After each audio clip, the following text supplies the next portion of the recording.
안녕하세요, 김진현입니다. 오늘은 시트메탈이라고 하는 템플릿을 이용한 모델링을 간단하게 해보려고 하는데요. 크게 복잡한 명령어를 사용하진 않고요. 지금 오른쪽에 보는 이 형상처럼 이렇게 절곡된 부위는 컨투어 플랜지라고 하는 명령어를 사용할 예정이고요. 그리고 앞쪽에 보이는 이렇게 솟아올란 이 부분은 플랜지라고 하는 명령어로 작성을 할 거예요. 그리고 나머지 홀들 같은 경우에는 기존에 우리가 사용했었던 구멍이라고 하는 명령어로 작업을 하시면 돼서 크게 복잡할 것 같지는 않은데요. 그래도 차근히 한번 따라해 보시면 이런 시트메탈 모델링 하는데도 도움이 되실 것 같아요. 자, 그러면 모델링을 한번 시작해 보도록 할게요. 먼저 여기서 작업을 해야 하는 거는 환경을 바꿔 주셔야 되는데, 기존에 우리가 작업했었던 거는 모두 스탠다드 IPT라고 하는 명령어로 작업을 했었어요. 스탠다드 IPT라고 하는 템플릿을 이용해서 작업을 했었는데, 스탠다드와 지금 시트메탈은 위에 리본 메뉴 구성이 달라요. 그래서 새로 만들기라고 하는 걸 눌렀을 때 시트메탈 IPT라고 하는 요 템플릿을 이용을 해서 작성을 해 주셔야 되세요. 자, 이렇게 파일이 열렸으면 이제 모델링을 시작을 해 볼 건데요. 자, 여기 요렇게 디귿자 모양으로 꺾인 요 형상은 컨투어 플랜지라고 하는 걸로 작업을 할 예정이고요. 그리고 여기 보시면 디귿자로 이렇게 솟아 올라와 있는 이 부분은 플랜지라고 하는 명령어로 작업을 할 거예요. 자, 이 명령어를 이용해서 작업하기 이전에 먼저 이 재료 T를 확인해 주셔야 되고요. 가급적이면 재질도 같이 넣어 주시는 게 좋은데요. 지금은 재질이 정해져 있지 않으니까 우리는 그냥 3T라고 하는 것만 적용해서 작업을 하도록 할게요. 이 3T라고 하는 두께값을 적용해 주셔야 절곡부의 라운드들이 기본 설정값으로 들어가게 되거든요. 자, 기본적으로 설정할 거는 판근 기본값이라고 하는 여기 부분에서 설정을 해 주시면 되세요. 자, 판근 기본값 눌러 주시고요. 판근 규칙 기본값 밀리미터 단위를 사용하겠다로 되어 있고요. 규칙적인 두께 사용이라고 하는 여기 체크된 부분을 해제하시면 두께값을 변경할 수 있어요. 자, 저희는 3T니까 3으로 입력을 해 주시면 되고요. 만약에 재질이 정해져 있다면 여기 판금 규칙 기준에서 적정한 재질을 지정하시고 작업을 해 주시면 전개장을 펼쳤을 때 자동 연신율이 적용된 상태로 작업이 되니까 조금 더 전개장 작업을 편리하게 하실 수 있어요. 자, 우리는 여기 3T라고 하는 것만 적용해 주시고, 그리고 기본값 밀리미터, 그리고 확인 눌러 주시면 되세요. 자, 먼저 여기 디귿자로 절곡되어 있는 이 부분부터 그림을 그리도록 할게요. 먼저 스케치 시작으로 X, Y 평면에다가 저는 여기 왼쪽 구석을 기준점으로 잡고 이렇게 스케치를 그려 나갈게요. 자, 그러면 선 그리기로 먼저 여기를 클릭을 하시고요. 비슷하게 형상을 먼저 작성해 주세요. 자, 이제 치수 기입을 넣어 주시면 되는데요. 치수 눌러 주시고 선을 클릭을 하시고요. 바로 클릭을 하게 되면 이렇게 수직 치수나 수평 치수가 나와요. 커서를 기울어진 선 가까이에 되면 이렇게 커서 옆에 경사진 치수가 표시가 되세요. 이때 클릭을 해 주시면 도면과 똑같이 26이라고 하는 치수를 넣으실 수 있어요. 자, 이 치수 이제 넣으셨으면 이제는 가로 치수, 여기는 87.67이라고 넣어 주시고요. 그 다음에 한 가지 더 치수 주셔야 되겠죠? 오른쪽에 여기 선 클릭해 주시고 경사진 부분에서 한 번 더 클릭을 하셔서 29.4라고 넣어 주시면 되세요. 자, 이제 각도 넣어 주도록 할게요. 여기는 120도, 그리고 여기는 110도. 자, 이렇게 치수를 주시고 나면 모두 다 고정됐다라고 하면서 완전하게 구속됐습니다 라는 메시지가 뜨죠. 자, 이제 스케치 마무리 눌러 주시고요. 얘를 이렇게 앞뒤로 늘려서 입체 형상을 만드는 거는 컨투어 플랜지예요. 자, 컨투어 플랜지라고 하는 거를 눌러서 개체 이렇게 보시면 지금 미리 보기가 형성이 됐는데요. 간격 띄우기 방향을, 그러니까 우리가 한 스케치를 기준으로 안쪽으로 두께값을 줄 거냐, 바깥쪽으로 두께값을 줄 거냐, 제가 앞에서 한번 봐드릴게요. 자, 요렇게 하게 되면 안쪽으로 두께가 적용이 되고, 이렇게 하게 되면 바깥쪽으로 적용이 되고, 만약에 그린 선이 중심선이라면 이렇게 적용을 해 주셔야 되겠죠. 자, 저희는 안쪽으로, 지금 우리가 그린 선이 바깥쪽 라인이기 때문에 간격 띄우기 방향은 안쪽으로 해주시면 되시고요. 그리고 폭너비라고 하는 거는 이제 얘를 좌우측으로 얼마만큼 돌출을 하겠느냐라는 거예요. 자, 지금 얘는 90mm라고 되어 있으니까 우리는 거리를 90이라고 주시면 되는데요. 거리를 90으로 주시면 되는데, 자, 기준을 우리가 중간에 놓고 작업을 하니까 앞쪽보다 그리고 뒤쪽보다 중간이라고 하는 메뉴를 선택을 해서 확인을 눌러주시면 되세요.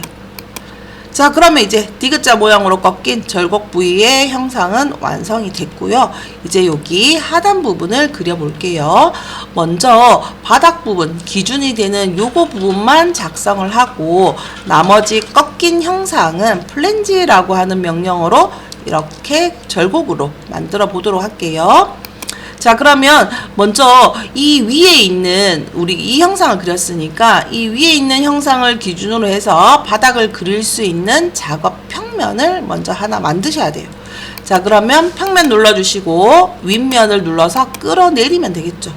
자, 요때 높이가 35라고 되어 있으니까 우리는 마이너스 35라고 입력을 해 주시고요. 자, 이렇게 작업 평면이 하나 만들어졌으면 여기다가 스케치 작성. 자, 이 부분의 형상을 그림을 그릴 거라서 우리는 사이즈를 높이는 51, 가로는 47.8로 작성해 주시면 되세요. 직사각형으로 네모 하나 그림을 그릴 건데 가로폭은 47.8, 높이값은 51이라고 적용하시면 되겠죠.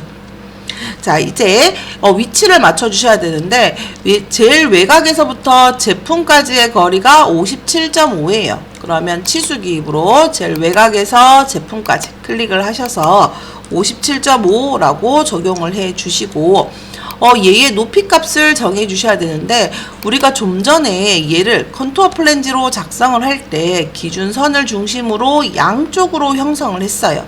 그래서 F7번을 눌러 보시면 정중앙에 모델의 중심점이 있거든요.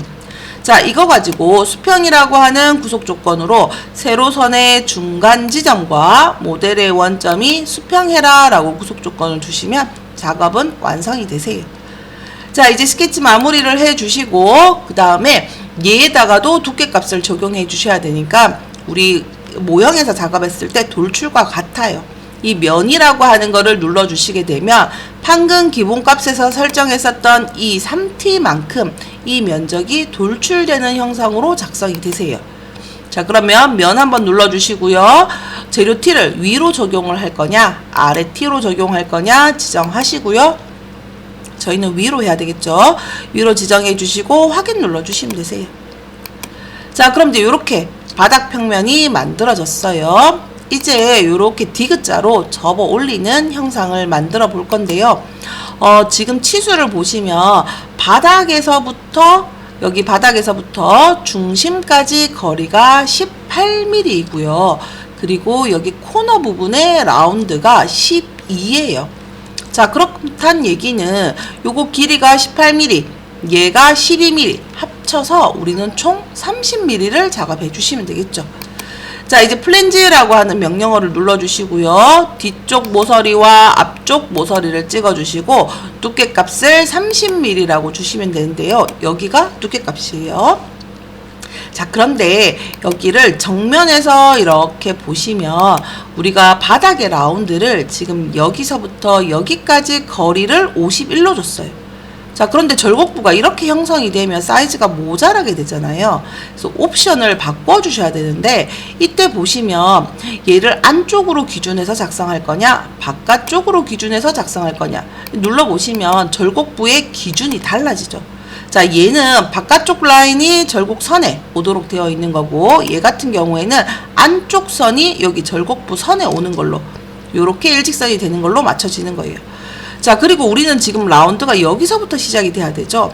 이때 이제 배치라고 하는 거를 보시게 되면 배치, 안쪽으로 배치를 할 거냐 바깥쪽으로 배치를 할 거냐 라는 건데, 이때 제일 마지막에 있는 이걸 눌러주시게 되면 우리가 그려져 있는 스케치로부터 라운드가 시작되도록 형상이 만들어지세요.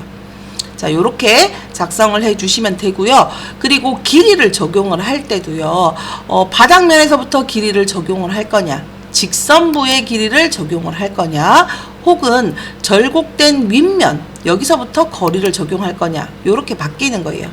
자, 저희는 바닥면에서부터 30mm니까 첫 번째 걸 눌러주시고, 배치는 제일 마지막 거 눌러주시고요. 위치는 지금 상태에서도 이렇게 눌러보시면 바뀌는 거 보이시죠? 안쪽 면 기준으로 작업을 해주시면 되세요. 자, 그 다음에 절곡부 반지름이라고 하는 거는 여기 코너 부분에 R을 말하는 거예요. 자, 우리가 3T를 적용했기 때문에 절곡부 반지름은 당연히 3으로 들어가세요. 그런데 혹시나 이 코너 부분의 라운드를 좀 줄이고 싶다면 여기 원하시는 반지름 값을 적용해 주셔도 되세요. 자, 저는 지금 절곡부 반지름이 그대로 들어가야 되니까 절곡부 반지름으로 그대로 다시 변경하도록 할게요. 자, 이렇게 되면 이제 형상이 완성이 됐어요. 이제 이 두 개의 개체를 한 개의 개체로 붙여 주셔야 돼요.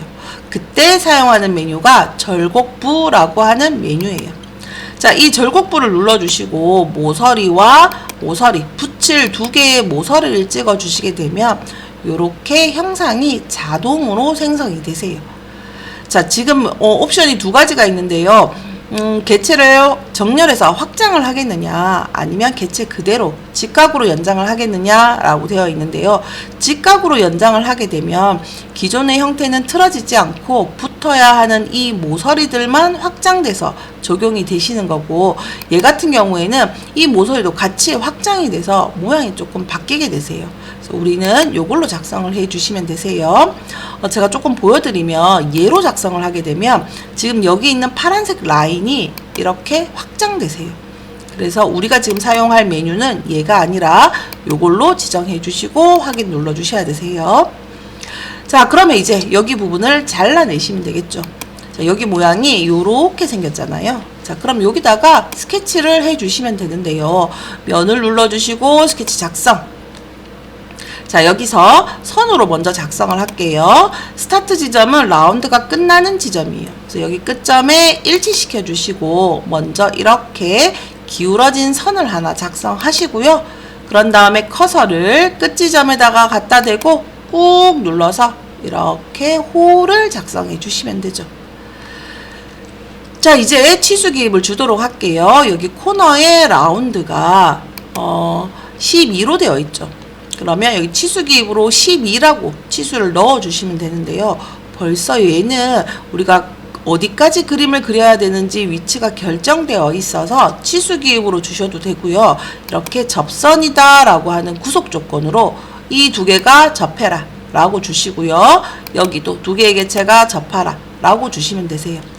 제가 지금 여기 끝점을 일치하지 않아서 얘가 이렇게 확장이 돼 버렸는데요. 요거는 일치라는 구속 조건으로 여기 끝점과 선이 일치해라 라고 주시면 되세요.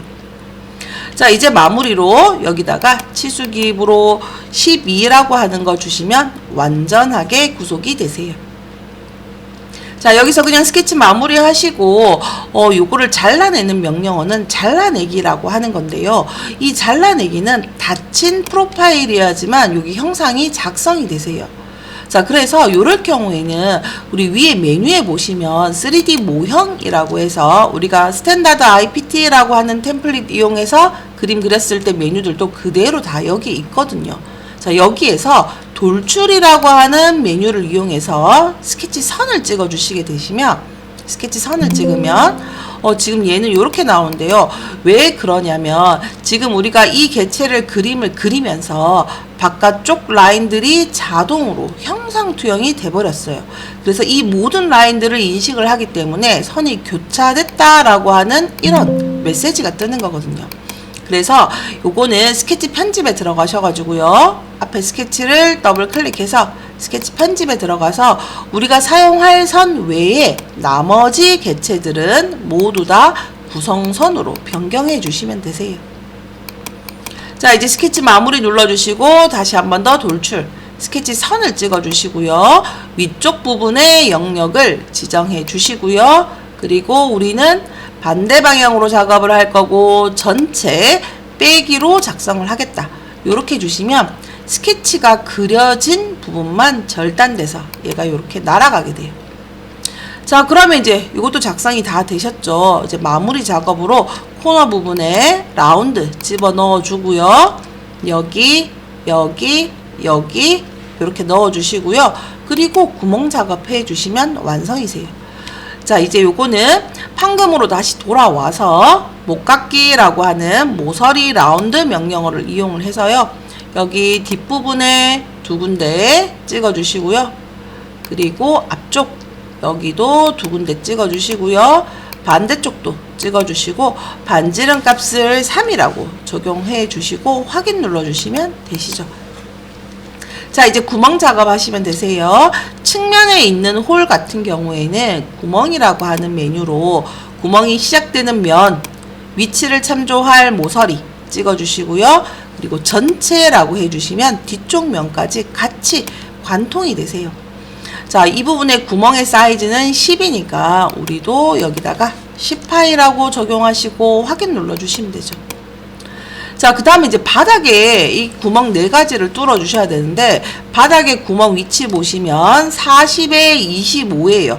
그리고 12mm가 떨어져 있고 그러면 윗면 눌러주시고 스케치 작성. 2점 직사각형으로 먼저 가로로 25, 세로로 40이라고 하는 사이즈로 개체를 먼저 작성해 두시고요. 치수 기입으로 왼쪽에서 이 선까지 12mm 떨어져 있고요. 자, 얘도 지금 보시면 Y값이 구속이 되지 않았죠? 그래서 수평이라고 하는 구속 조건 이용해서 중간점과 네모의 중간점을 찍어서 위치를 고정해 주시면 되세요. 자, 이제 스케치 마무리 해 주시고 그리고 구멍이라고 하는 메뉴를 이용해서 양쪽 4군데에 기퉁이를 찍으신 다음에 전체라고 해 주시고 두께값 크기, 구멍 크기 6.4라고 지정하시면 이렇게 완성이 되시죠.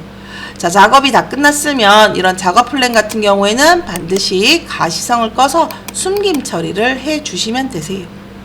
자, 오늘은 판금이라고 하는 메뉴를 이용을 해서 이런 형상을 그림을 그리는 작업을 해봤는데요. 판금이라고 하는 메뉴는 두께값을 가지는 이 철판물을 우리가 구부리고 구멍을 뚫고 혹은 뭐 포밍을 하고 이렇게 해서 형상을 만드는 거예요. 판금물을 그리시는 분들은 아무래도 우리가 이 3D 모형이라고 하는 명령어를 사용해서 작업하시는 것보다 판금이라고 하는 명령어를 이용해서 작업을 하시면 훨씬 더 다양한 형상들을 더 쉽게 작업하실 수 있어요. 자, 이것도 기회가 되면 제가 더 동영상을 올려서 공유해 드리도록 할게요. 자, 오늘은 여기까지 하도록 하겠습니다. 수고하셨습니다.